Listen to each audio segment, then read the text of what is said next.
perhaps I'm like 7 years too late on this kind of a video, but I wanted to do this video because I already had my boy bag out and I just wanted to talk through the logic of why some people might want to try out a particular luxury style with a much more affordable high street brand before making the big investment that is purchasing a multi-thousand-dollar luxury bag. So if you want to hear my comparison between the Rebecca Minkoff Love bag and the Chanel Boy bag, stick around. So several years ago now, I started to become interested in Chanel, and before I wanted to pull the trigger on buying a Chanel bag, I decided that I would try out the same aesthetic and see if this type of bag, this sort of boxy style with the quilting, would fit my lifestyle and fit my sort of day-to-day use and help me justify the cost. So I decided to pick up the Rebecca Minkoff Love bag. Now, this bag has had a lot of use and abuse, and I did purchase this pre-loved. So I got this on eBay for a whopping $50, I want to say. It originally retailed somewhere in the sub $300 mark. I do think these bags are maybe still being produced. I'm actually not sure. But, it is an all leather bag. The hardware on it is fairly substantial and it is removable. So you could switch out this chain with a different chain of some type if you want, or a handle if you wanted to. And it does have a leather piece so that it saves your shoulder from a chain digging in. So many similarities to the setup of an actual boy bag style, which, this isn't an exact identical dupe, nor is it meant to be, but it's clearly inspired, right? So in looking at the inside, it's just one main compartment here with a little zip compartment. And I honestly love this bag, and I thought when I got the real thing that I would part ways with this bag and wouldn't be using it as much and wouldn't want it in my collection anymore. But I honestly found that I was reaching for it just as often as the real thing. And here's why. This bag was so affordable that I don't care what happens to it. It's held up really well. It doesn't have major wear on the corners. They have folded in, but the leather hasn't like scuffed or worn in any appreciable way. So I hope you can see that there if it's coming up on camera. It's really done a good job. Oh, it does have this magnetic pocket on the back too, which is absolutely perfect for a phone. So that is also a fantastic feature, which I really adore, and which is not present in the boy bag by Chanel. And so it just says Rebecca Minkoff here and on the main hardware here. And this is sort of like a champagne hardware, like maybe it was meant to be silver or gold at one time and it has now tarnished. I honestly can't remember, but I just, it was such a good deal. I thought I would snap it up. And then I have put a ton of use on this bag and it is still going strong, I would say. I mean, it doesn't look new or pristine, but it's not meant to. It's, a used part of my collection. I love wearing this to go out to concerts where, I might be smushed with a whole bunch of other people, like dancing somewhere, or going out to a bar where, it might be, crowded and, if drinks are spilling or something, like, I don't want to actually endanger an expensive luxury bag in that kind of environment. And so having a bag like this is absolutely perfect for that kind of use and abuse.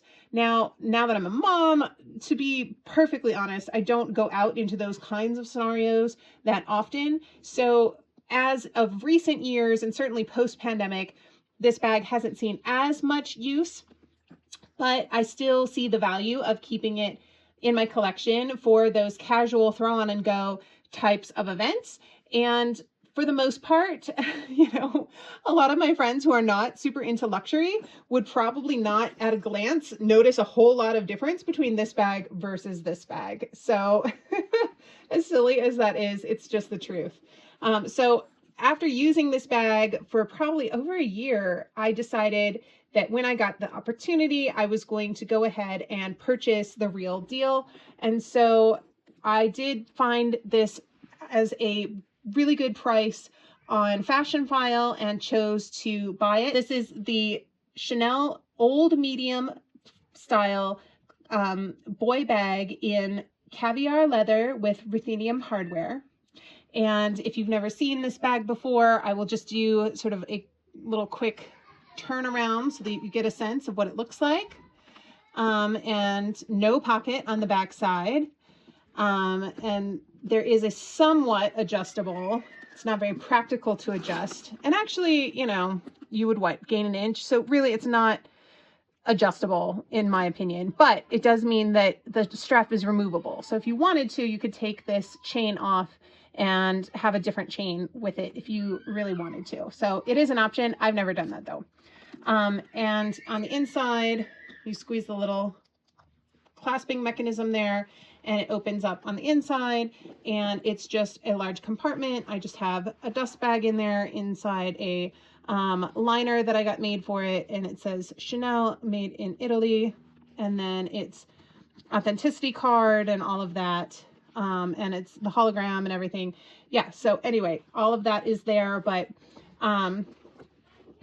I had some scratches that were evident on this bag when I first bought it, because it was pre-loved, and then I ended up wearing it a few times, and to my horror, because I was so used to being able to just throw on and go with this bag, and the leather was so durable and was not, you know, scuffing at all on these corners, to my horror, I ended up incurring a fair amount of wear on the corners in just like a single use of this bag, and it spooked me. It really got me worried about putting more wear on this bag and devaluing the bag in some way. And so I don't know if you guys can see that with the lighting. I'm trying to go slow so that you can kind of capture some of the rubbing that occurred on the caviar.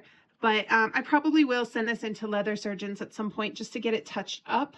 But I'd like to put, you know, a little bit more wear on it to justify the price, unless I was preparing to sell this bag, in which case, you know, it might be well worth a couple $100 to get it touched up and to perhaps recoup up to $1,000 on the value. But, you know, boy bags are not exactly in style right now. Like, I don't necessarily put a whole lot of value in those trends. I think whatever goes around comes around, and with the Y2K craze, within a few years, we're going to see the boy bag come back into fashion, which is my belief. So I don't mind hanging on to it for a little while longer. I am trying to actively re-love this bag. So I did a bag tag all about bags that I've fallen out of love with, and I'm trying to re-love this bag and shop my own closet because the money's already spent. And unless I just want to kiss that money goodbye, I might as well keep this baby and try to appreciate her more and use her more and get my money out of it. So that's my goal for this year, is to be wearing this bag more frequently and to have a little bit less fear about using it. So, you know, structure wise, the bag is still in amazing shape. Outside of some scuffs on the caviar, it is still a beautiful bag in incredible condition. It really doesn't have like bad creasing on the top or anything like that. It, you know, I bought it in like excellent condition as it was advertised on Fashionphile, which, you know, I think it was maybe a bit of a stretch, but it's still in very good condition. And I would like to keep it that way, which is why, you know, I do plan to use this in situations like date nights and other you know, happy hours with colleagues where we're going to like a nice place where there's not going to be like beer getting spilled on the countertop, right? Like, you know, there's a couple places that I love to go in town just for a glass of wine with a friend. So when I'm in those kinds of environments, that's when I'll be reaching for this bag. In the aforementioned kinds of places where, you know, it's like a food truck situation or like a bar with like a beer garden or anything like that where my kids are running around, this is the bag that I'll be reaching for in those situations. So is it worth it to buy a, you know, a high street inspired bag in order to test out the style? Yes, absolutely. I 1000% recommend buying an inspired bag to really see if you like the style and if it's worth it for you.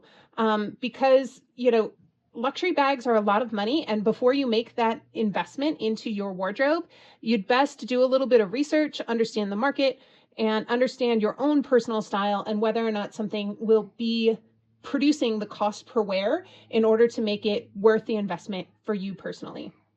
So I hope that this has been helpful. Once again, I love to have you back to my videos. So if you are a returning subscriber, thank you so, so much. I love you. You guys are totally making my day every single day by coming back and watching my videos. It's just so wonderful and humbling. Truly, thank you from the bottom of my heart. But if you are brand new, it doesn't cost you a penny to subscribe to this channel, but it really does help me out and help me work towards my goals of growing this channel. So if you wouldn't mind subscribing before you go, hitting that like button, and maybe leaving a comment. I do try to reply to all of the comments that are left on my videos. So become part of our wonderful community. I would love to have you back. All right, have a wonderful day wherever you are in the world, and I will see you in my next one. Bye.